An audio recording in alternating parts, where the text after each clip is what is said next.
Hi friends, இன்றைக்கி நம்ம வீடியோவில் என்ன பார்க்க போகிறோம் அப்படின்னா டோட்டல் குவாலிட்டி மேனேஜ்மெண்ட்டில் யூனிட் 2 டிகிஎம் பிரின்சிபிள்ஸ் உள்ள இம்பார்ட்டன்ட் கொஷின்ஸ் பார்க்க போகிறோம். ஸோ பார்ட் ஏல இந்த கொஷின்ஸ்லாம் கொடுத்துருக்கேன். So 5S concept, PDSA cycle, கெய்சான், next team work, customer complaint. So இதெல்லாமே இம்பார்ட்டண்ட்டாக 2 மார்க்ஸில் வந்து யூனிவர்சிட்டியில் கேட்டிருக்காங்க. ஸோ பார்ட் பியை பொறுத்த வரைக்கும் இந்த ஃபிலாசபிலாம் படிச்சுக்கோங்க. Deming, Juran, next கெய்சான், PDSA cycle, 5S இது எல்லாமே கொஞ்சம் தரவாக பார்த்துக்கோங்க.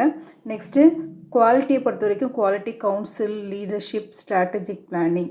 Supplier selection, rating, supplier partnership. Customer டைட்டிலில் customer satisfaction, customer feedback, customer complaint, customer retention. Next team work டைட்டிலில் motivation, empowerment, team and team work பார்த்துக்கோங்க. ஸோ இந்த டாபிக்ஸ் எல்லாமே நல்லா படிச்சுக்கோங்க. That's all. தேங்க்யூ ஃபார் வாட்சிங். If you like this video please subscribe our channel.